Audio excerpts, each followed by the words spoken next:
The headlights carved two pale tunnels through the October fog as the car idled at the edge of Route 211, just outside the town of Luray, Virginia. Inside, 23-year-old Rebecca Ann Holloway checked her watch for the third time in as many minutes. 10:47 p.m. The engine ticked as it cooled, and somewhere in the distance, a dog barked once, then fell silent. She'd pulled over because the radiator was steaming again. That old Dodge Dart never could handle the mountain roads after dark. The air smelled of damp earth and dying leaves, and when she stepped out onto the shoulder, her breath formed small clouds that disappeared into the blackness surrounding her. She wore a yellow windbreaker over her waitress uniform, the one from the diner where she'd just finished the closing shift. Her feet ached in those white sneakers she'd worn for 6 hours straight, carrying plates of meatloaf and apple pie to truckers and local families. The road stretched empty in both directions, a ribbon of asphalt that seemed to lead nowhere and everywhere at once.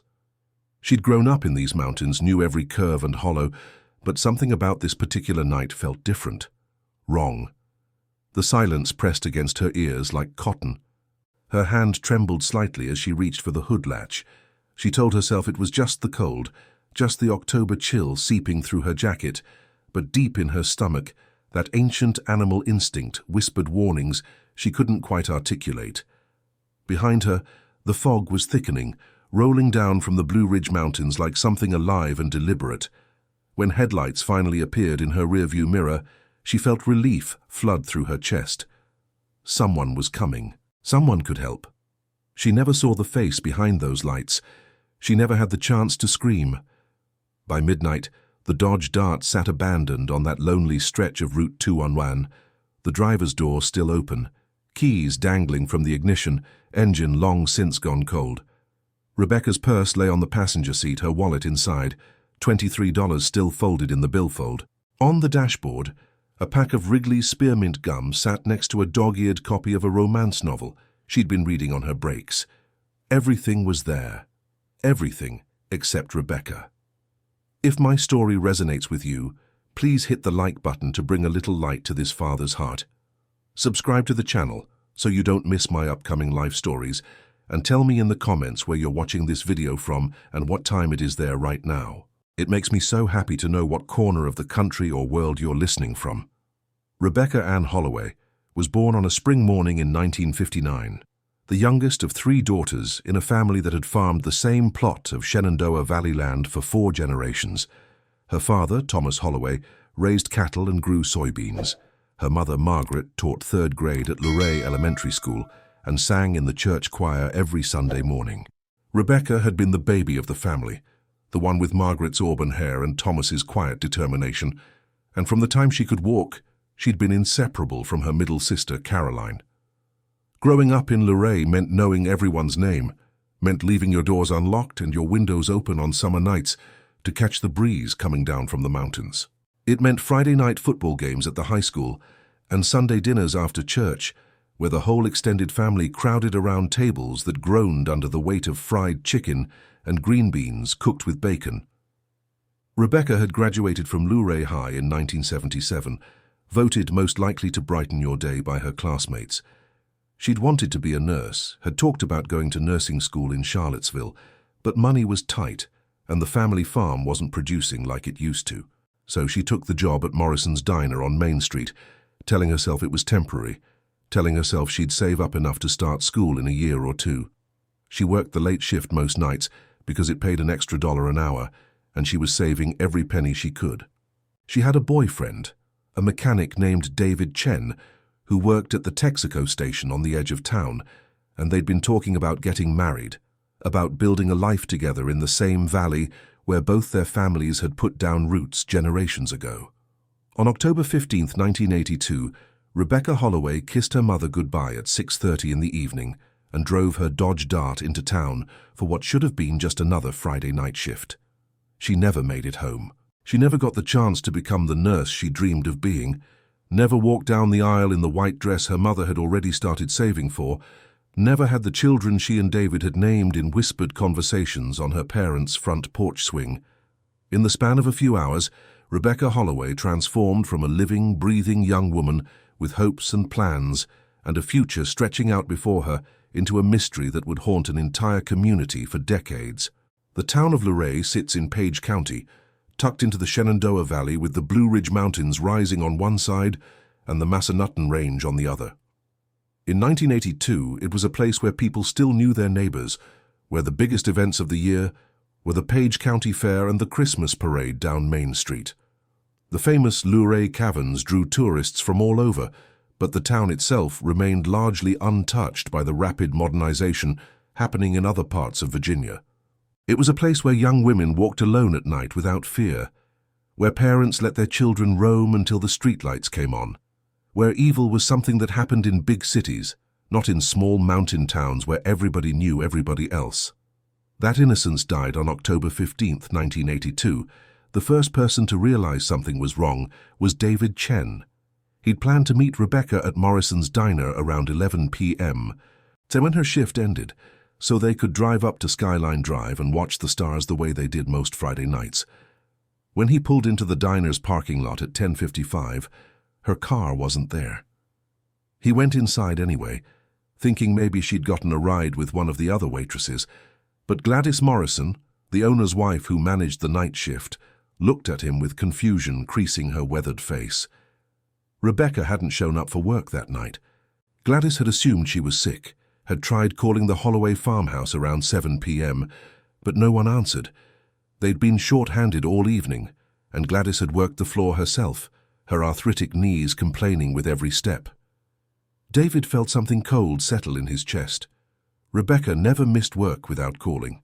She was reliable as sunrise, Gladys always said. David drove straight to the Holloway farm, his hands tight on the steering wheel, telling himself there had to be a reasonable explanation. When he pulled up the long gravel driveway, the farmhouse was blazing with light. Thomas and Margaret were in the living room, Margaret pacing back and forth in front of the picture window, while Thomas sat in his recliner, his face grey. They'd expected Rebecca home by midnight, but when David explained she'd never made it to work, Margaret's hand flew to her mouth. Thomas was on his feet instantly, reaching for his jacket and his truck keys. They drove the route Rebecca would have taken, Thomas and David in the truck, Margaret following in the family sedan with Caroline in the passenger seat. They found the Dodge Dart at 12:37 a.m., sitting on the shoulder of Route 211, with its door hanging open like a broken jaw. Margaret made a sound that was barely human when she saw it, and Caroline had to hold her mother upright as they stumbled toward the abandoned car. Thomas's hands shook as he touched the hood, found it cold. The keys hung from the ignition. Rebecca's purse sat untouched, her tip money from the previous night's shift still tucked in the zippered pocket. David stood in the middle of the road, turning in slow circles, calling Rebecca's name into the fog and the darkness, his voice cracking on the final syllable. The Page County Sheriff's Department responded within 20 minutes of Thomas's call. Sheriff Harold Watkins arrived with his deputy, a young man named Marcus Riley who'd gone to high school with Rebecca's older sister. They cordoned off the area with the few flares they had in the trunk, their red light casting everything in a hellish glow. Sheriff Watkins was 58 years old, had been sheriff for nearly 20 years, but he'd never handled a missing person case quite like this. In his experience, when someone disappeared from Luray, they'd usually run off to the city or gotten into trouble they didn't want their families knowing about. But this, an abandoned car with the engine cold and the door open, and a young woman simply vanished into thin air, this was something else entirely. They searched through the night. Volunteers poured in from all over Page County as word spread through the tight-knit community. By dawn, nearly 200 people were combing the woods on either side of Route 211, calling Rebecca's name, searching for any sign of her. They found nothing. No footprints in the soft earth beside the road, no torn fabric caught on the barbed wire fences, no blood, no signs of struggle. It was as if Rebecca had simply evaporated, leaving behind only the shell of her car and the echo of her name bouncing off the mountains. The Virginia State Police arrived on the 16th, bringing with them K-9 units and more experienced investigators. The dogs picked up Rebecca's scent at the car, followed it about 15 feet toward the tree line, then lost it completely. The lead investigator, a hard-eyed man named Detective Frank Russo, told the family that in cases like this, the first 48 hours were critical. He didn't say what everyone was thinking, that those 48 hours were already slipping away, that every minute that passed made it less likely they'd find Rebecca alive. Detective Russo focused on the boyfriend first, the way investigators always do. David Chen submitted to questioning without complaint, took a polygraph test without hesitation, and passed. His alibi was airtight. He'd been working late at the Texaco station, visible on the security camera footage until 10:40 p.m., and multiple witnesses placed him there. Russo moved on to the family, to Rebecca's co-workers, to anyone who'd seen her in the days leading up to her disappearance. He constructed a timeline of her final day, documented her movements from the moment she woke up until she left for work. Rebecca had spent that Friday morning helping her mother can tomatoes from the garden. She'd eaten lunch with Caroline, made plans to go shopping in Harrisonburg the following week. She'd called David around 3 p.m., told him she loved him, told him she'd see him after her shift. She'd dressed for work in her usual uniform, grabbed her purse and her car keys, and walked out the front door into a warm autumn afternoon that smelled of wood smoke and coming rain. Nothing about that day had been unusual. Nothing had suggested that within hours she would cease to exist in any tangible way, becoming instead a name on a missing person poster, a face on flyers taped to telephone poles throughout the valley. The investigation consumed Luray. State police set up a command center in the high school gymnasium. Reporters from as far away as Washington, D.C. descended on the small town, their cameras and microphones turning private grief into public spectacle. Margaret Holloway, aged 10 years in 10 days, her auburn hair going grey almost overnight. Thomas stopped sleeping, spent his nights driving the back roads of Page County, convinced he'd find his daughter if he just looked hard enough, just searched long enough. Caroline quit her job as a bank teller to stay home and help her parents, to answer the phone that rang constantly with tips and leads and cruel hoaxes. The tips poured in by the hundreds. Rebecca had been seen hitchhiking toward Winchester. Rebecca had been spotted in a truck stop bathroom outside of Richmond. Rebecca had joined a cult and was living in a commune in West Virginia. Rebecca had run away with a married man. Rebecca had been abducted by a serial killer who was stalking the Appalachian region. Every lead was followed, every tip investigated, and every single one led nowhere. Detective Russo worked 16-hour days, surviving on coffee and determination, but the case was going cold before his eyes, slipping through his fingers like water. Meanwhile, fear settled over Luray like a shroud. Women stopped going out alone after dark. Parents drove their teenage daughters everywhere, refusing to let them walk even a few blocks by themselves. Hardware stores sold out of deadbolts and chain locks. The sense of safety that had defined the small town for generations evaporated overnight, replaced by suspicion and dread. If Rebecca Holloway could vanish from a public road with no witnesses and no evidence, then no one was safe. The monster could be anyone. The danger could be anywhere. Months passed, then years. The command center was dismantled. The reporters went home. The search parties dwindled and finally stopped altogether. But Margaret Holloway kept Rebecca's room exactly as she'd left it, kept her daughter's clothes hanging in the closet and her cheerleading trophies on the shelf and her senior portrait on the nightstand. Every night she turned on the porch light, left it burning until dawn, a beacon calling her youngest daughter home. Thomas walked the property lines of his farm in the evenings, his eyes scanning the tree line, never quite believing that Rebecca was truly gone. David Chen never married. He kept a photograph of Rebecca in his wallet, the edges worn soft from years of handling. He'd moved away from Luray in 1985, couldn't bear to stay in a place that reminded him of everything he'd lost.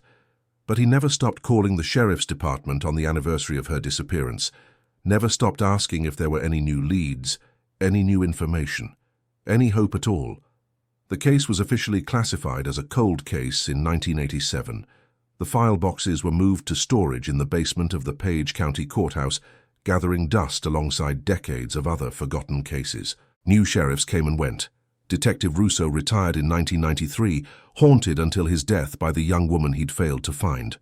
The world moved on. Reagan gave way to Bush, Bush to Clinton. The Soviet Union collapsed. The internet was born. Technology advanced. But Rebecca Holloway remained frozen in time, forever 23, forever wearing that yellow windbreaker, forever standing beside her broken-down Dodge Dart on a foggy October night. But cold cases have a way of refusing to stay buried, and sometimes justice is just waiting for the right moment to reveal itself. In the spring of 2003, 21 years after Rebecca's disappearance, a developer broke ground on a new housing subdivision on the outskirts of Luray, clearing timber from a section of forest that had sat undisturbed for decades. On a Tuesday afternoon in May, a bulldozer operator named James Thornton was pushing aside a pile of brush when his blade caught on something that didn't belong. He shut down the machine, climbed down to investigate, and found himself staring at fragments of fabric and what looked like bone half buried in the red Virginia clay. The Page County Sheriff's Department, now under the leadership of Sheriff Patricia Mendoza, responded immediately. She'd only been sheriff for 2 years, but she'd grown up in Luray, remembered when Rebecca Holloway vanished, remembered the fear that had gripped the community. When the medical examiner confirmed that the remains were human, female, and had been in the ground for at least 15 years, Mendoza knew with a certainty that settled in her bones exactly who they'd found. Dental records confirmed it within 48 hours. The remains belonged to Rebecca Ann Holloway. She'd been less than 3 miles from where her car was found, buried in a shallow grave in a section of woods that had been privately owned in 1982, accessible only through a locked gate at the end of a rutted dirt road. The property had belonged to a man named Eugene Pritchard, a recluse who'd lived alone in a small cabin and who died of a heart attack in 1995. The land had sat vacant ever since, tied up in probate disputes, until the developer finally acquired it in 2002. Sheriff Mendoza pulled the case file from storage, those dusty boxes that represented countless hours of fruitless investigation. She read through every interview, every tip, every dead end, and there, buried in the middle of the file, was a single interview with Eugene Pritchard, conducted by Deputy Marcus Riley on October 20th, 1982. Pritchard had lived on Route 211, his driveway just a quarter mile from where Rebecca's car was found. Riley had interviewed him as part of the standard canvass of residents along the route. According to the notes, Pritchard claimed he'd been home all evening on October 15th, hadn't seen or heard anything unusual. He'd been cooperative but nervous, Riley noted, sweating despite the cool evening. But there'd been no reason to suspect him. He was 63 years old, a Vietnam veteran who kept to himself, had no criminal record, no history of violence. Riley had thanked him for his time and moved on, and Eugene Pritchard had faded into the background of the investigation, just another name in a long list of people who'd been interviewed and cleared.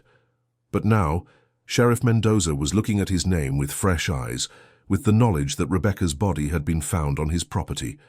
She drove out to the old Pritchard place, walked the distance from the road to where the remains had been discovered. It took less than 5 minutes. A man could have easily carried an unconscious or dead woman from the road to this spot, could have buried her under cover of darkness and been back home before anyone noticed he was gone. Mendoza ordered Pritchard's cabin searched. It had been vandalized over the years, the windows broken, the door hanging crooked on its hinges, but the bones of the structure remained intact. Crime scene technicians went through it inch by inch, lifting floorboards, checking walls, dismantling what was left of the furniture. In the basement, sealed behind a false panel that had been obscured by years of accumulated junk, they found a small room.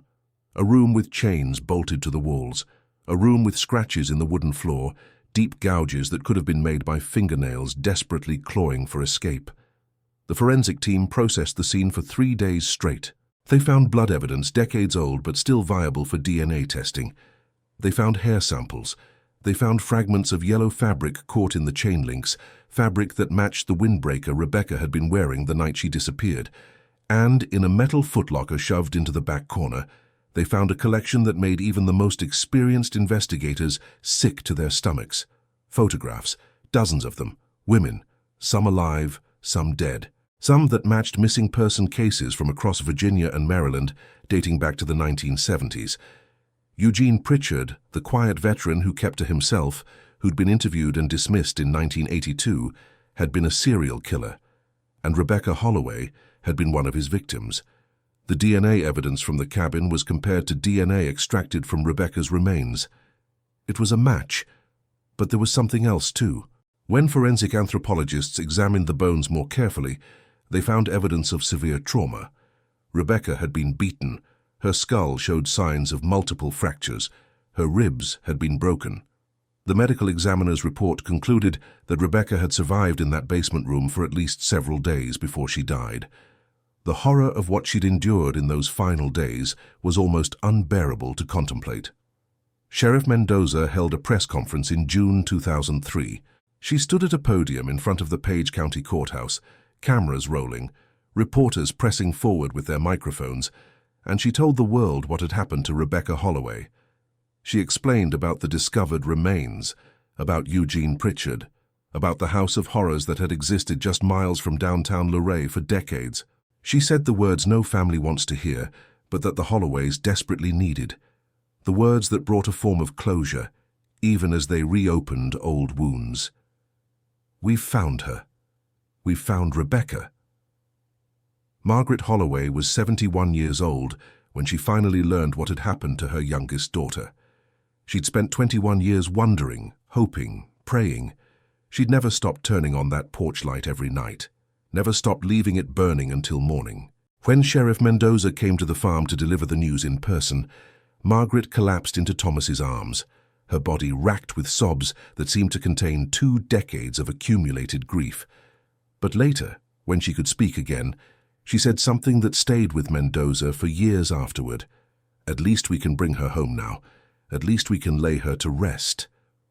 The investigation into Eugene Pritchard's crimes expanded rapidly. The FBI joined the case, bringing resources and expertise to match the photographs found in Pritchard's basement with missing person cases from across the Mid-Atlantic region. Over the following months, they identified 12 women in those photographs. 7 remained unidentified, their faces staring out from Polaroids, their fates unknown. But 5 were matched to missing person cases, women who'd vanished between 1976 and 1991, women whose families had been waiting for answers just as long as the Holloways had. Ground-penetrating radar was brought to Pritchard's property. The entire 40-acre plot was systematically scanned, and 3 more burial sites were discovered. The remains of 3 additional women were carefully exhumed, each one representing another family's nightmare, another life stolen. DNA and dental records eventually identified all 3. Sarah Brennan, aged 19, who disappeared from a gas station in Frederick, Maryland in 1979. Lisa Chen, no relation to David, aged 25, who'd vanished from a shopping mall in Harrisonburg in 1986. And Jennifer Walsh, aged 32, who'd been reported missing from Winchester in 1990. The true scope of Eugene Pritchard's crimes began to emerge. He'd been hunting for over 15 years, selecting women who were alone and vulnerable, women whose cars had broken down, or who were hitchhiking, or who'd simply been in the wrong place at the wrong time. He'd been careful, methodical, spacing his crimes out over months or even years to avoid detection. He'd kept his trophies hidden, his secrets buried, and when he died of that heart attack in 1995, he'd taken the full truth to his grave. But questions remained. How had he gone undetected for so long? How had he managed to keep women prisoner in his basement without neighbors noticing? The answer, investigators realized, lay in the nature of rural isolation and in the privileges afforded to a man who'd seemed normal, who'd served his country, who'd been white and middle-aged and living on inherited property that no one had reason to visit. Pritchard had been protected by assumptions and invisibility, by the fact that people simply didn't want to believe that evil could wear such an ordinary face. Rebecca Ann Holloway was laid to rest on a warm July afternoon in 2003. The funeral was held at the same church where she'd been baptized as a baby, where she'd sung in the children's choir, where her family had prayed for her return every Sunday for 21 years. The pews were packed with people who remembered her, people who'd searched for her, people who'd never stopped caring. David Chen flew in from California, stood at the graveside with tears streaming down his face, and placed a single yellow rose on her casket before it was lowered into the ground. Margaret Holloway finally turned off that porch light.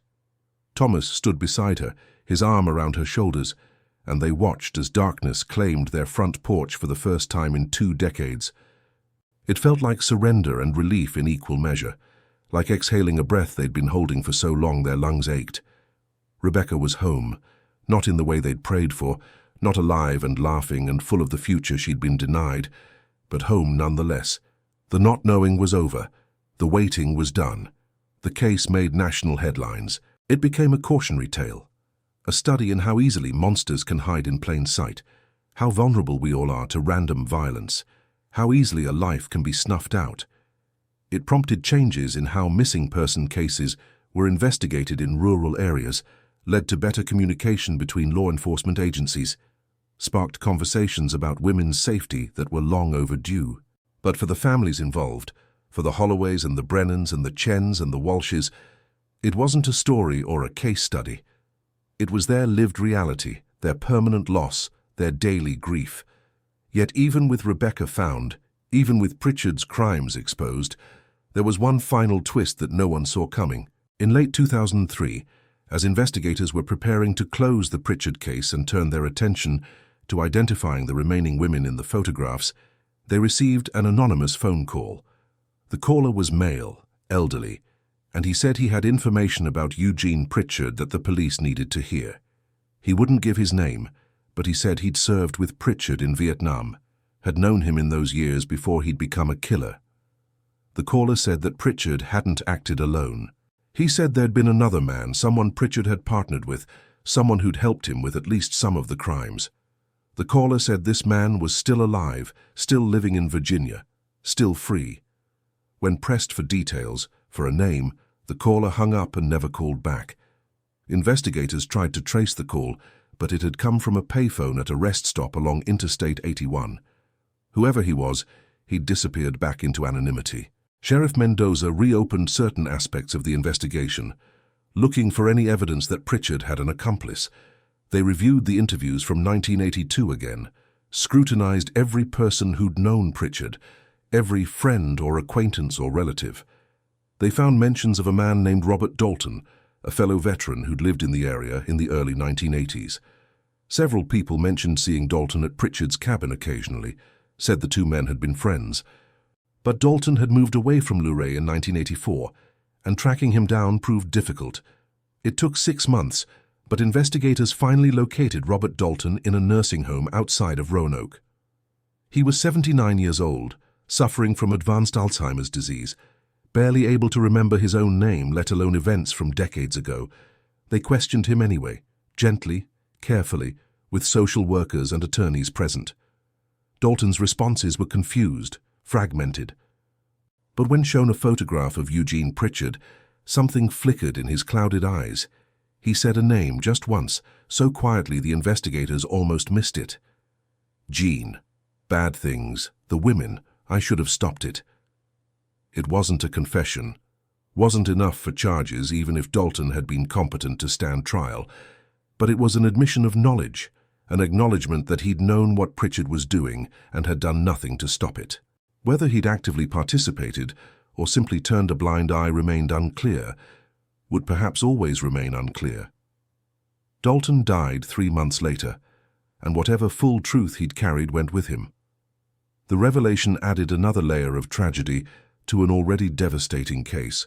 If Dalton had spoken up in 1982, if he'd told police what he knew when Rebecca first went missing, how many women might have been saved?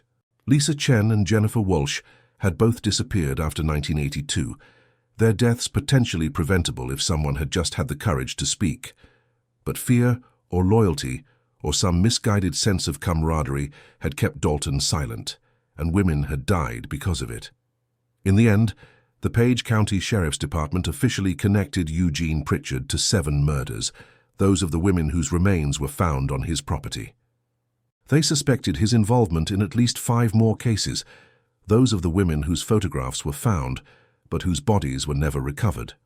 The FBI added Pritchard's name to their database of known serial killers, and cold case investigators across the country began reviewing unsolved disappearances from the 1970s and 1980s, wondering if Pritchard might have traveled more widely than anyone realized, if the true count of his victims might be even higher than suspected.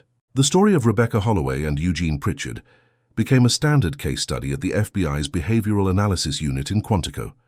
It illustrated the dangers of making assumptions based on appearance or background, demonstrated the importance of thoroughly investigating everyone near a crime scene, regardless of how unlikely they seemed as suspects, and highlighted how rural isolation can provide cover for predators. It also sparked discussions about the anonymous caller who'd mentioned Dalton, about the culture of silence that sometimes protects the guilty, about the moral obligation we all have to speak up when we suspect something is wrong. For Margaret and Thomas Holloway, the years after 2003 were spent in quiet reflection. They sold the farm, moved into a smaller house in town, closer to the cemetery where Rebecca was buried. Margaret visited her daughter's grave every week, brought fresh flowers, told Rebecca about the family news, about Caroline's children who were growing up never having known their aunt. Thomas became an advocate for families of missing persons, worked with victim support groups, gave talks about the importance of never giving up hope even when hope seemed foolish. David Chen never returned to Luray. He'd built a new life in California, had a career he was proud of, but a part of him remained frozen on that October night in 1982, calling Rebecca's name into the fog, waiting for an answer that would never come. He donated money to organizations that worked to solve cold cases, established a scholarship fund in Rebecca's name at Luray High School for students pursuing nursing, kept her memory alive in the only ways he knew how. The case changed Luray too. The town never quite recovered its innocence, that sense of perfect safety that had defined it before 1982. But it also became a community that understood the value of vigilance, that took violence against women seriously, that refused to look away when something seemed wrong. The Page County Sheriff's Department established protocols for handling missing person cases, ensuring that no lead would ever again be dismissed as easily as Eugene Pritchard had been dismissed in those crucial early days of the investigation. And every October 15th, on the anniversary of the night Rebecca Holloway vanished, someone, no one ever claims responsibility, places a bouquet of yellow roses on the shoulder of Route 211 where her car was found. The flowers are always fresh, always bright against the grey asphalt, always accompanied by a small card that reads simply, "We remember." Because that's all that's left now, after all the investigations and revelations and justice, after all the tears and years and unanswered questions. Memory, the determination to never forget Rebecca, to never let her become just another statistic, just another cold case file gathering dust in a basement storage room. She was 23 years old. She wanted to be a nurse. She loved autumn afternoons and Friday night stargazing and the boy who waited for her at the diner. She deserved a future. She deserved to grow old, to fulfill her dreams, to live a life measured in decades instead of hours. Eugene Pritchard stole that from her, stole it with casual cruelty and calculated violence, and no amount of justice or closure can ever give it back. The investigator closes the file, this particular file among so many, and wonders, as he always does, about the fragility of existence, about how quickly everything can change, about how evil can wear the most mundane face. Rebecca Holloway's story is unique in its specific details, but it echoes thousands of other stories, other women who vanished into darkness and never came home, other families who waited by phones and porch lights and empty rooms, hoping against hope for miracles that never arrived. Some of those families, like the Holloways, eventually find answers, others never will, and that not knowing, that eternal uncertainty, is its own special kind of hell. The truth about Rebecca's case taught investigators something important, something they should have known all along but sometimes forget in the press of daily work and overwhelming caseloads. It taught them that every victim matters. Every disappearance deserves the full weight of investigation. Every family deserves answers, no matter how long it takes to find them.